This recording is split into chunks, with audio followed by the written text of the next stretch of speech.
Bom, meu nome é Marília, Moscovici. Eu acabei de defender o meu mestrado na Faculdade de Educação da Unicamp, orientada pela professora Ana Maria Almeida, né? Eu sou bacharel em Ciências Sociais, licenciada em Ciências Sociais pela Unicamp também, e o meu mestrado foi na educação.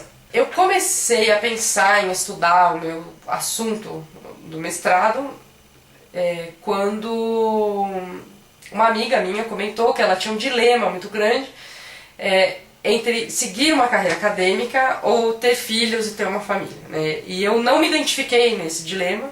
Minha família, as mulheres todas trabalham e têm carreiras e têm filhos, a minha orientadora também tinha, a outra do meu grupo também tinha, então pra mim era uma pergunta assim, será que esse dilema, ele, de repente, sei lá, na Argentina, essa menina é na Argentina, né? Será que na Argentina faz sentido, aqui não faz? Será que, sei lá, pra mim não faz e para as pessoas que eu conheço não faz, mas de repente, de forma geral, né, esse dilema existe? Ou então, como é que a gente... Será que é real esse dilema, né? E, ao mesmo tempo, foi na mesma época que eu tava assim, estudando bastante coisa sobre educação básica, e eu trombei com muitos dados sobre alongamento da escolarização feminina, né, no Brasil e em outros países do mundo. Então eu comecei a ver que tinha uma série de dados que mostravam que as mulheres têm diplomas melhores, que as mulheres vão melhor na escola, que elas estudam mais tempo, mas que isso não se reconverte necessariamente em uma vantagem no mercado de trabalho. Então eu comecei a ficar curiosa, né, com essa coisa assim da carreira acadêmica. Será que os filhos atrapalham? Será que é por isso que tem essa desigualdade no mercado de trabalho, mas na educação não, né?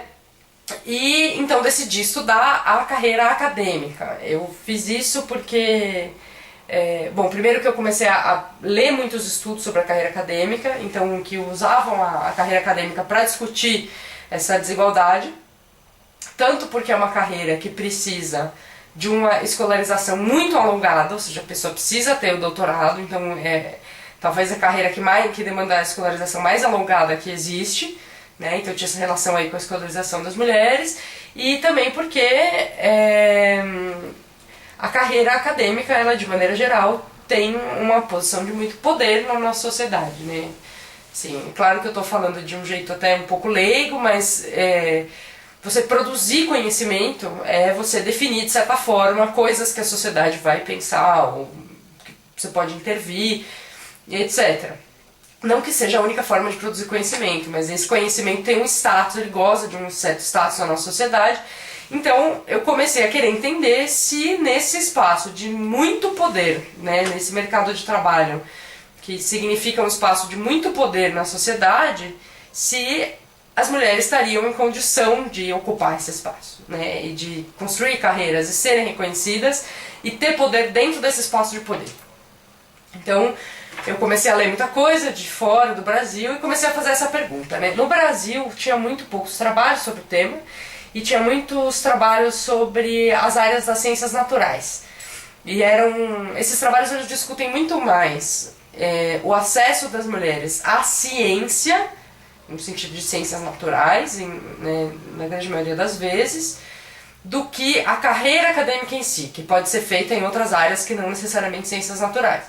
Então, a minha vontade era observar essa coisa da carreira, ser pesquisador de universidade, etc., que de certa maneira não posso ignorar que é o que eu quero fazer também, então também tem um interesse muito pessoal aí, né? E comecei a olhar para isso. Eu utilizei 3 ferramentas diferentes para olhar para esse problema. Fiz um recorte sobre a Unicamp, dentro da Unicamp fiz um recorte geracional, trabalhar com uma geração de professores, que é a geração que, digamos, já está na Unicamp há bastante tempo, já teve condições de desenvolver essa carreira, né? Então fiz esse recorte e trabalhei com 3 tipos de ferramenta. A primeira ferramenta que eu utilizei foram cálculos estatísticos simples, de probabilidade simples. Então eu queria entender, dessa geração que eu estou estudando, quantas pessoas efetivamente chegaram no topo da carreira institucionalizada da Unicamp, no cargo máximo da carreira da Unicamp, quantas não chegaram. E se eu contar só as mulheres, essa proporção dos que chegaram é diferente? E se eu contar só os homens, é diferente? Né? O que eu concluí com essa primeira análise foi que as mulheres elas não estão numa situação sistemática de desvantagem no que diz respeito a essa carreira, a chegada nesse topo da carreira institucionalizada na Unicamp. Então, cada área, cada unidade tem uma situação muito diferente. Você tem unidades em que as mulheres têm muita vantagem sobre os homens, você tem unidades em que os homens têm muitas vantagens sobre as mulheres, e você tem um número razoável de unidades em que a situação é igualitária nesse aspecto, né, de chegar no topo no cargo mais alto da carreira acadêmica dentro da Unicamp. Então isso foi interessante, porque a primeira coisa que eu concluí disso foi, bom, então, diferente do exterior, dos estudos que eu estava lendo sobre o exterior, o problema talvez na Unicamp, a desigualdade de gênero, ela não esteja na estrutura da carreira, que é uma estrutura de funcionalismo público, é uma estrutura toda baseada em concursos, os professores têm uma participação grande, etc. Então, comecei a pensar que talvez isso não tivesse tão ligado à estrutura da carreira, mas ao que acontece de fato dentro de cada unidade dessas, de cada área, né? Como as pessoas, que embates existem, como que as pessoas definem quem vai ser promovido e quem não vai, como que as pessoas dão mais ou menos crédito para alguém de forma às vezes quase inconsciente, né? Então, a segunda conclusão da minha pesquisa, e eu fiz isso também trabalhando com uma técnica que chama análise de correspondências múltiplas, eu percebi que além dessa carreira institucionalizada, quando eu olhava para outros marcadores de, digamos, capital científico, né, então, que a gente poderia dizer, não sei se como um prestígio científico e tal, então o cara ter bolsa produtividade CNPq, ter uma produtividade alta, conseguir oportunidades no exterior, então todas essas coisas, né, elas também estavam me dizendo a mesma coisa, que tinha uma variação de unidade, então que a definição de que critérios vão ser usados para uma pessoa ser considerada com uma boa trajetória é uma fonte de desigualdade maior do que a estrutura da carreira burocraticamente assim em si, né?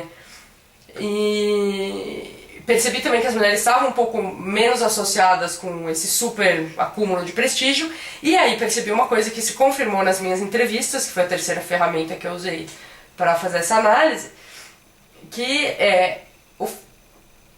as mulheres elas têm menos possibilidades para construir suas carreiras. Então assim, uma mulher, ela precisa, para ser creditada, para ter respaldo, etc, e ser notada, digamos, né, e respeitada, ela precisa seguir um modelo muito rígido de carreira. Ela precisa fazer o doutorado rápido, ela precisa produzir muito, ela precisa fazer tudo bonitinho, tudo direitinho como manda o figurino, né? E enquanto os homens conseguem chegar a posições de acumular prestígio, né, acumular esse capital científico de várias maneiras, construindo suas carreiras de várias maneiras. É como se eles tivessem carreiras menos lineares, assim, e eles conseguem chegar do mesmo jeito em posições de topo. As mulheres não. As mulheres precisam fazer aquela carreira assim, assim, assim. Isso nas entrevistas apareceu quando as mulheres contavam pra mim que as coisas que elas faziam, né, elas tinham que provar o tempo inteiro que elas eram capazes de fazer. Mesmo depois de ter título, mesmo depois de ter cargo, mesmo depois de estar numa posição de poder, etc., elas continuam tendo que provar que elas podem fazer aquilo que elas não fazem, né? Outra coisa que apareceu nas entrevistas também, né, diz respeito à esfera que extrapola um pouco o lado profissional, que são as formas de compreender o gênero na sociedade, de maneira geral. Na verdade, são até as mais óbvias, né? Então, os filhos apareceram com um peso muito grande, e eu consegui um dado sobre a quantidade de filhos, e de fato, nas unidades, nos lugares onde as mulheres elas têm desvantagem para chegar no topo da carreira, elas têm menos filhos, o que é uma coisa muito interessante. Ou seja, já demonstra que tem uma situação desigual que desfavorece elas de algum modo, então não ter filhos pode ser uma estratégia para se dedicar à carreira, porque essa coisa fica mais difícil e tal, né? Mas mesmo quando não é o caso, quando elas têm filhos e estão em lugares que não são tão desiguais, onde elas têm vantagem, ainda assim aparece na fala das entrevistadas com muita força a ideia de que ter filho é difícil. E não é que é difícil porque ela tem que parar de trabalhar, porque elas contratam babás, empregadas, etc. Né? Mas é porque a ideia do que significa ser uma boa mãe não permite uma distância física e uma dedicação ao trabalho tão grande quanto a ideia aceitável, talvez isso esteja mudando, mas nessa geração a ideia aceitável do que é ser um bom pai. Um bom pai, ele pode estar distante, ele pode só mandar dinheiro, ele pode prover, ele não precisa levar na escola todo dia, ele não precisa levar no médico sempre, só quando a mãe não pode. Né? Então isso de certa forma aliviou um pouco esses professores para fazerem isso. E outros limites do gênero que também apareceram, que foram coisas do tipo, a família não quer que a filha mude de cidade para estudar, então a única opção que ela tem é prestar vestibular naquela universidade, etc. Ou a família não quer que ela seja engenheira ou que ela seja médica, porque daí ela não consegue trabalhar em casa e precisa trabalhar em casa para poder cuidar dos filhos e trabalhar ao mesmo tempo. Né, se for trabalhar, né? Porque o ideal, claro, para essa família muitas vezes é que ela só casasse e fosse embora. Então, na verdade, a conclusão geral da pesquisa é que essas desigualdades de gênero na carreira brasileira, elas são muito mais ligadas com as disputas sobre o próprio gênero, dentro do espaço profissional ou não. Então, o que é ser mãe, o que é ser pai, o que é aceitável que uma mãe faça, que um pai faça, o que é aceitável que uma mulher faça, que um homem faça, né? E as disputas sobre a própria carreira. O que é uma carreira boa?